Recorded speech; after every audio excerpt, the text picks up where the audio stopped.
Next on AM 1480 WLEA, the Newsmaker Show. Here's Brian O'Neill. Well, it was the last night for the Evening Tribune staff, and Jason Jordan was good enough to get up this morning and come on up to the studio. Jason Jordan from the Evening Tribune, thanks for coming on Newsmaker. Thank you, Brian. It certainly was a late night. We were going at it until after midnight last night, but we were able to bring you very comprehensive coverage. The newspaper will be on the stands this morning, so go out and get yourself a copy. You described in the online version the Metrano-Reese raid. You said Reed retained his seat with a healthy electoral margin on Tuesday, following a hotly contested race for the 23rd Congressional District. And you talked about how he's a three-term congressman and former mayor of Corning. And you went on to quote the both of them. Lots of commercials there at the end on both. I couldn't get on YouTube, or I couldn't go anywhere online or turn on the TV without seeing the Reed and Metrano campaign commercials. Absolutely, Brian. The airwaves were absolutely saturated. It didn't matter where you turned to, whether you were online, on social media, on Netflix, flipping on the TV. Ads were everywhere. This was a very expensive race in that regard. You saw Tom Reed raise more than $3 million and spend more than $2.5 million. You saw the challenger, Tracy Metrano, raise more than $1.2 million and spend a majority of that, especially in these last few days. I was, in talking to different people off the air, they were all saying this is going to be a tight race. This is going to be a tight race. But Reed seemed to be able to get by with 22,000 votes, a 22,000 vote lead at the end of the night over Tracy Metrano. Absolutely. That was stunning, and that was very much driven by the massive turnout and the voters that showed up to actually vote. We saw about a 57% turnout among voters in the 23rd Congressional District, and that even carried down the ballot line. Just as many voters voted down ballot in the Senate race. And when you say the Senate race, you talking about State Senator Tom O'Mara or Gillibrand? Yep. State Senator Tom O'Mara versus Amanda Kirchgessner. There was a lot of carryover vote, and I think what we saw was people very much voting along party lines. I was surprised after all the controversy that Amanda Kirchgessner went through that she did as well as she did. She got 36,000 votes. What was O'Mara? 54,000, I think. Yep, it was a closer split than people thought it would be. Yeah, I didn't see that one coming. Especially with the controversy that sort of came down the pike for Kirchgessner in the last month or two of the campaign. People were definitely shocked. You saw a little bit of an unraveling of her campaign. That became the focus of it, didn't it? The ex-wife's accusations. Absolutely. After those accusations came out, just about every press release you saw out of the campaign gave a mention of those accusations, which really did not help Kirchgessner in the end. No, and it was not something that O'Mara pounced on. I didn't see any press releases from O'Mara or any mention anywhere from O'Mara on that issue, but it was something that I think the Democrats in Ithaca really were angry about. Yeah, you really didn't see the senator punching down in this race. His strategy really was to push out as many endorsements in the final weeks of the campaign as possible. He also highlighted his work in the Senate. He's also someone who's very much been known for sort of bringing home the bacon to the district. You saw in these last few weeks using some of his discretionary funding to help purchase fire apparatus for local departments. That's something people really connected with him on. Oh, sure. But you'd have to say that Kirchgessner, I was surprised that she was able to pull in 36,000 votes there. Talking this morning with the Evening Tribune's Jason Jordan. How about the governor's race? I think a lot of people on the conservative side were concerned about the Larry Sharpe effect, it possibly, as they used to say, Perotting, the old Ross Perot effect on George H.W. Bush. And a lot of the conservatives were afraid that Sharpe was going to take away a lot of votes from Mark Molinaro. What do you make of the breakdown of that? How did the governor do in Steuben County, Mark Molinaro, Larry Sharpe, etc.? Well, Sharpe, as you said, had very little impact, less than 2% of the vote statewide. Sharpe really put in a lot of footwork, especially here in Steuben County. You couldn't go to a fair or a festival over the summer without seeing the guy. And he came out with a very different message, a very libertarian, hands-off message, which was light years away from what the governor, Andrew Cuomo, was proposing, and also the Republican. He drew a very bright contrast. You saw Mark Molinaro, the Republican, dominate rural voting districts, which was very much expected. The governor, on the other hand, took areas around Albany and New York City and won handily in the overall vote. Talking with Jason Jordan from the Hornell Evening Tribune this morning. He was good enough to come in after a late night at the Tribune. It was a late night here at WLEA 2. And the lieutenant governor's race, that was kind of interesting because Jumaine Williams, the New York City councilman, originally was running, and a lot of people were speculating that Williams could have defeated Lieutenant Governor Kathy Hochul there. Williams ended dropping out and running for a public advocate. I think the Tish James seat. Was that what he dropped out for? Do you know? I do not. It was a New York City public advocate job. How many of those they have, I don't know. Yeah, I don't know if it was specifically the Tish James seat, but yes, public advocate was the position.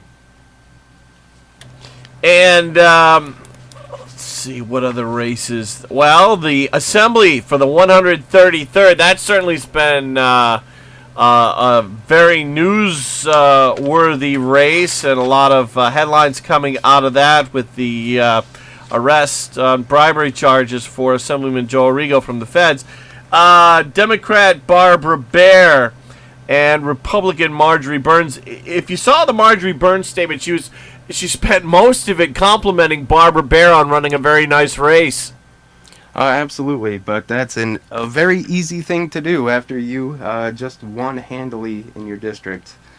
A lot of people thought that Baer stood a very good chance, especially with the controversy surrounding Burns being under investigation for ethics questions surrounding a $20,000 payment to Conservative Party chairman in Livingston County, Jason McGuire, which she says was a consulting fee, which was later returned.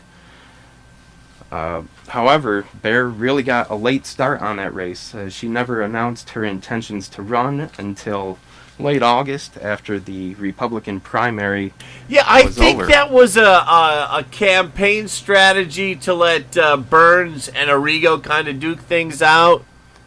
Yeah, she really did not want to get down in the mud of that race. Didn't want to get into the middle of that one and just kind of let the accusations fly back and forth. At that time, that was before Arrigo's arrest, and he was pushing the idea that Marjorie Burns was under investigation by the AG's office for that payment to the Livingston County Conservative head there, Jason McGuire, as you mentioned earlier.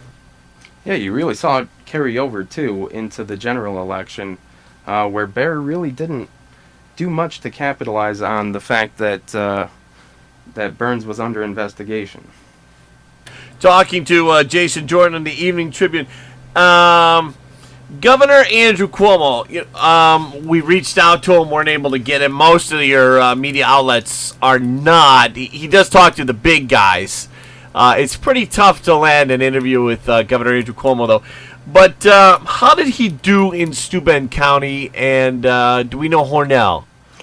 I do not have the returns for Hornell, but as expected, Molinaro handily carried Steuben County. However, Cuomo does have somewhat of a reputation here in Steuben County. He's connected to several large projects, support for Hornell's largest employer, Alstom, as well as the new hospital that's being built here in Hornell. Yeah, Sean Hogan will frequently say when he's on the air, if we're talking about Governor Cuomo, that really Cuomo was the big save the day guy. He was the one who came in on the St. James project, and Hogan also maintains that the governor's been very helpful on the Alstom project. But I think that between the Buffalo Billion scandal and the SAFE Act, that kind of hurts the governor around here. Yeah, he certainly had no lack of local advocates here in Steuben County, but it definitely was not enough to overcome some of the negatives, especially with Republicans and folks who are single-issue voters, either on the gun issue or others. Jason Jordan, the Steuben County judges race, I did not know that Matthew McCarthy was going to run on the Reform Party. I reached out to him some time ago, and he said he was going to talk to family and friends. After this was right after the primary, but back in September. But never heard back from him. So he kind of ran a quiet campaign there, so it was a victorious night for the Republican candidate Chauncey Watches. Oh yes, McCarthy ran a very quiet campaign. After the primary, we never heard from him again either. Watches, very much a popular guy locally. He's well known in Canisteo as well as in Bath, where he's the town justice, and has served in that capacity for quite a while now. And I'm just on the Steuben County Board of Elections website, scrolling down. It was a unopposed race for Assemblyman Joe Giglio. It was an unopposed race for Assemblyman Phil Palmisano. We were lucky, though, to get Palmisano on the phone last night. He was over at the Corning Radisson with Congressman Tom Reed. And Palmisano was looking at the numbers coming in, and at that point, Steuben and Allegheny County had not come in. But Palmisano at that point predicted a Reed victory, saying that Allegheny and Steuben County will come out for Reed. And I think at that point Schuyler had not come out. The Schuyler County results were not out either, but Palmisano was pretty confident that Schuyler was going to go for Reed as well. Were you able to connect with the congressman last night? I wasn't able to connect directly, but same we here. were able to grab comments from his little presser after the results were in. And how did that go? Reed took several tacts. He congratulated his staffers, thanked his supporters, but he also came out and very much scolded people who were out there putting out a partisan tone in this campaign. Interesting. Talking, did he get into any specifics on who he was annoyed with? No, he kept it very general, which he tends to do, whether it's somebody in the opposite party or somebody in his own party. Talking to Jason Jordan this morning from the Hornell Evening Tribune. Going to take a quick break. We'll check the forecast, and we'll be back, and we'll talk about the results on the propositions and in Hornellsville and in Hornell. Stay with us. Today's lesson is about keeping your house nice and warm. Can anyone tell me the best heating system to save money? Mr. Bear, do you know? I'll give you a hint. Is where Daddy works. That's right, Rude. Daddy says there is no better heating system around. Comfortable, efficient, earth-friendly. rude. Call Mike Palmer Heating and Air Conditioning, 607-698-4444 for fast service and quality work. No one does it better than Mike Palmer Heating and Air Conditioning. Not sure what's going to happen to your current internet provider? Switch to award-winning Empire Access, your local company. Local, reliable, better, offering the fastest internet in town. They're not going anywhere. Get fiber optic internet and TV for just $65 a month. If you need faster speeds, gigabit internet is available. Empire Access means faster streaming, surfing, and gaming. And when you need customer service, you get a live and local representative. Grab all the info and make the switch today at EmpireAccess.com. EmpireAccess.com. Checking in now with meteorologist Gary Best. Gary, it's going to get rainy again, you think? Yeah, I think so. We've got a couple of dry days, Brian, coming up both today and tomorrow. Another weather system moves in for Friday, giving us some rain, maybe even some wet snow out of that. And then it's rather chilly for the weekend. Going to feel a bit wintry here during Saturday and Sunday. This morning sunrise, 6:52. It'll set at 4:56. We're looking at a mix of clouds and sun overall for today, breezy, and temperatures not too bad, low 50s during this afternoon. Back to 32 to 36 tonight with some scattered clouds. Cooler on Thursday, 45 with a blend of clouds and sun, becoming cloudy at night around 32.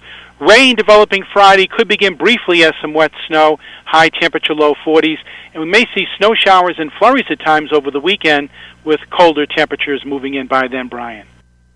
Thank you, Gary Best. Well, looking at and we have Jason Jordan from the Evening Tribune on this morning on the Newsmaker show here on AM 1480 WLEA. Looking at the Steuben County Board of Election results, see that the Hornell proposition and the Hornellsville propositions passed. Those are the propositions to extend the terms from 2 years to 4 years. For Hornell, that's the Michelle Smith job, the Hornell Chamberlain's job, and the same went for the town highway supervisor and the clerk. And what was the other one? The town supervisor for Hornellsville, I think. And so things are going from, the jobs are all going to go from 2 years now to 4 years. Any thoughts on that, Jason? Oh, Brian, here in Hornell, you had the mayor, you had the council come out very much in favor of making that Chamberlain's position a 4-year term, arguing that continuity was very important, especially when it came to the budgeting cycle. I suppose the same is true in Hornellsville. You really saw last election cycle new executives, new mayors coming into positions, and it seems like they very much want to set the tone for their service in the next however many terms they choose to serve. Just looking through the Steuben County website, continuing there, see that Shell Farley, I guess that's how you say her name, Shell Farley did pretty well in Steuben County. Obviously not statewide, and that was called early for U.S. Senator Kirsten Gillibrand. Tell me, did you hear from Shell Farley at all? Oh, we did. She very much was on the offensive against Gillibrand. Every single position that Gillibrand put out, anytime we saw a press release from the senator, you would see a response from Farley. Whenever there was a major event, even the shootings in Pittsburgh at the synagogue, she had a reaction. So very much on her game when it came to playing the media. Jason Jordan, our guest this morning on the Newsmaker show. The DiNapoli race for state controller, he defeated the three candidates against him, the Republican, the Green Party, and Libertarian candidates. The AG's race, of course, we know that Tish James won that, and pretty well, I believe. Do we know any of the numbers on that locally or statewide? Oh, here in Steuben County, it seemed like for Attorney General, Wofford carried the day, but again, Democrats downstate wiped out those margins. Yeah, I was surprised that the results came in as soon as they did last night when you talk about downstate, considering that voting booth machine problem they had yesterday in New York City. There were complaints about long lines. Apparently the voting machine scanners were having some technical issues, and I thought, oh, wow, I'm not going to get out of the studio till 4 or 5 in the morning on the governor's race or the state senate race, but it somehow they worked things out. I saw that some people were told, I think this was on NBC New York's website, that it said a lot of the voters were told come back later, and there was a lot of anger there in New York City over the chaos yesterday, Jason. Well, it seems like New York City wasn't alone in that. You saw several problems around the country, and there was a little bit of a lag with votes coming in here in Steuben County as well as Tioga County in the congressional race, keeping us all up just a little bit later. Huge voter turnout yesterday in both Steuben and Allegheny County. Was on the phone a lot yesterday with the election commissioners in both Bath and Belmont, and they said, especially in Steuben County, that very, very high for a voter turnout for a midterms. Well, Brian, I did a little amateur exit polling out there here in Hornell yesterday, and you had people who were very excited to vote. But when you asked them why they wanted to vote, they really didn't have a reason. If you suggested an issue, they would agree and say, yes, that's important to me. But you had a whole lot of people out there who maybe weren't necessarily up on all of the issues. And do you think there's a little shyness in there too, in terms of not wanting to give away how they voted? Oh, certainly. People did not want to discuss in any capacity who they voted for, but some of them were very ready to talk about some of the issues. Sure thing. Haven't done man on the street interviews in many years. Used to do those for Kevin Doran. But, it just depends on who you get and where you're standing when you do those.